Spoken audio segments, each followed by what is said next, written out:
जैनब एक साधारण सी नौकरानी थी जो दिन में घर घर जाकर काम करती थी। उसकी खूबसूरती ऐसी थी कि लोग उसे देखते ही ठहर जाते।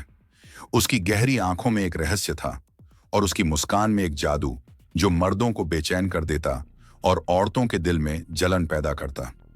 लेकिन हर रात ठीक 12 बजे जैनब अपने घर से गायब हो जाती थी। दरवाजे बंद, खिड़कियां बंद, फिर भी वह चली जाती थी। सुबह होते ही वह अपने बिस्तर पर मिलती जैसे कुछ हुआ ही ना हो। कस्बे वालों के मन में सवाल उठता, जैनब रात को कहां जाती है। लोगों ने तरह तरह की बातें बनाई। कुछ कहते कि वह किसी प्रेमी से मिलने जाती है, कुछ उसे जादूगरनी कहते। औरतें उसकी खामोशी से चिढ़ती थीं और उसे शातिर समझती थीं, मगर जैनब बस अपनी रहस्यमयी मुस्कान के साथ चुप रहती। उसकी आंखों में एक ऐसी गहराई थी जो हर किसी को बेचैन कर देती। एक रात कस्बे का नौजवान यूसुफ, जिसे जैनब की खूबसूरती का जुनून था, ने उसका पीछा करने का फैसला किया। चांदनी रात में वह चुपके से जैनब के पीछे चला। जैनब तेज कदमों से कस्बे के बाहर रेगिस्तान की ओर बढ़ रही थी। उसकी चाल में एक अजीब सा ठहराव था, जैसे वह किसी खास मंजिल की ओर जा रही हो। यूसुफ पेड़ों और चट्टानों के पीछे छिपता हुआ उसका पीछा करता रहा। उसे हैरानी थी कि जैनब ने एक बार भी पीछे मुड़कर नहीं देखा, जैसे उसे यकीन था कि कोई उसका पीछा नहीं कर रहा। जैनब उस पुरानी हवेली के पास रुकी जिसे कस्बे वाले शैतानी ठिकाना मानते थे।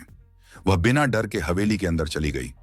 यूसुफ का दिल जोरों से धड़क रहा था, लेकिन उसकी जिज्ञासा उसे आगे खींच रही थी। उसने हवेली के टूटे हुए दरवाजे की दरार से झांका। अंदर का नजारा देखकर उसका खून जम गया।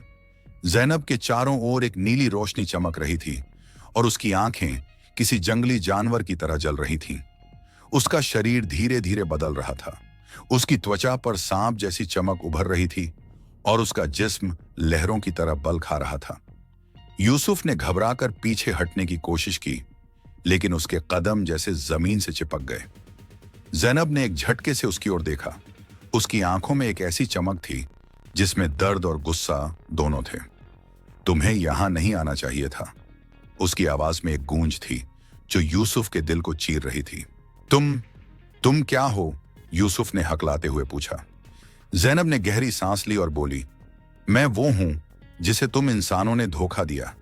मेरे कबीले को तुमने मारा, मेरे प्यार को छीना। अब मैं हर उस शख्स से बदला लूंगी जिसके पुरखों ने मेरे लोगों पर जुल्म किया। यूसुफ ने भागने की कोशिश की, लेकिन जैनब की आंखों ने उसे जकड़ लिया। उसकी नजरों में ऐसी ताकत थी कि यूसुफ का जिस्म पत्थर सा हो गया। वह धीरे धीरे उसके पास आई। यूसुफ का शरीर पसीने से तर था। उसकी सांसें उखड़ रही थीं। अचानक जैनब रुकी। उसने यूसुफ को देखा और बोली, तुम डरते क्यों हो? मैं बस अपना हक ले रही हूं। यूसुफ ने कांपते हुए कहा, मैंने तुम्हारा क्या बिगाड़ा? मैं तो बस। उसकी बात अधूरी रह गई। जैनब ने एक पल के लिए उसकी ओर देखा, फिर हवेली के अंधेरे में गायब हो गई। यूसुफ ने किसी तरह हिम्मत जुटाई और वहां से भागा, लेकिन जब वह कस्बे में वापस पहुंचा, उसकी आंखों में वही खौफ था जो उसने हवेली में देखा था। कुछ दिन बाद कस्बे में एक और हादसा हुआ। एक मर्द जो जैनब के हुस्न का दीवाना था, रहस्यमयी हालत में मृत पाया गया। उसकी लाश रेगिस्तान के किनारे मिली, जिस पर सांप के डसने के निशान थे। उसकी आंखें खुली थीं और चेहरा ऐसा जैसे उसने मरने से पहले कुछ भयानक देखा हो। कस्बे में दहशत फैल गई। लोग अपने घरों में कैद हो गए और रात को कोई बाहर निकलने की हिम्मत नहीं करता था। जैनब अब भी दिन में वही मासूम नौकरानी थी जो चुपचाप काम करती थी, लेकिन रात में वह एक ऐसी साए में बदल जाती थी जो कस्बे के मर्दों को अपने जाल में फंसाकर मार देती थी। लोग अब उसे नागिन कहने लगे थे। कुछ का मानना था कि वह कोई जिन्न है जो इंसानों से बदला ले रहा है। इसी बीच कस्बे में एक आलिम दीन, मौलाना इकबाल, आया। वह जिन्न और रहस्यमयी ताकतों को काबू करने के लिए मशहूर था। उसने कस्बे वालों की बातें सुनी और जैनब के बारे में जानने की कोशिश की।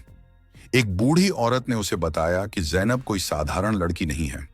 वह एक प्राचीन कबीले की आत्मा है जिसके लोगों को कस्बे के पुरखों ने मार डाला था।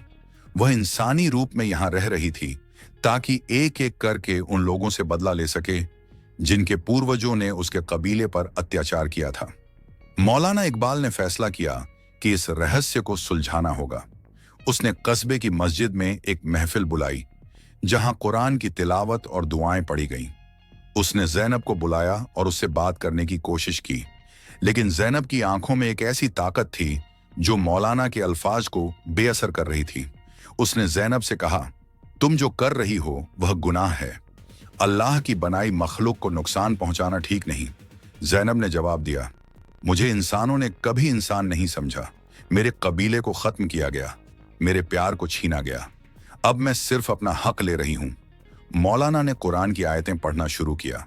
उसने सूरह यासीन और सूरह अल जिन्न की तिलावत की और कस्बे वालों को अल्लाह की पनाह मांगने की सलाह दी। लेकिन जैनब की आंखों में अब भी वही खूंखार चमक थी। वह धीरे धीरे हवेली की ओर चली गई और मौलाना ने उसका पीछा किया। हवेली के अंदर मौलाना ने देखा कि जैनब का शरीर फिर से बदल रहा था।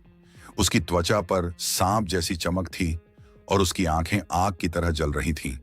मौलाना ने अपनी तस्बीह निकाली और आयत अल कुर्सी पढ़ना शुरू किया। जैनब ने एक चीख मारी और हवेली में एक अजीब सी हवा चलने लगी।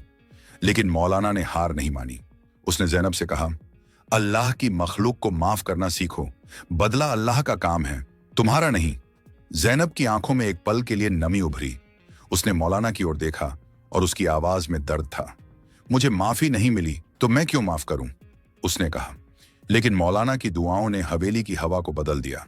जैनब का शरीर धीरे धीरे कमजोर पड़ने लगा। उसकी आंखों की चमक फीकी पड़ गई और वह जमीन पर गिर पड़ी। मौलाना ने कस्बे वालों को बुलाया और कहा, यह आत्मा अब आजाद है, लेकिन तुम सबको अल्लाह से माफी मांगनी होगी। जैनब का दर्द तुम्हारे पुरखों की गलतियों का नतीजा था। अब उसे शांति दो। उस रात के बाद जैनब फिर कभी नहीं दिखी। हवेली की सरगोशियां खामोश हो गईं। कस्बे वालों ने मस्जिद में जाकर दुआ मांगी और अपने गुनाहों की माफी तलब की। लेकिन कुछ लोगों का मानना था कि जैनब की आत्मा अब भी रेगिस्तान में भटकती है, उस हवेली के आसपास जहां उसका दर्द और बदले की आग कभी जलती थी।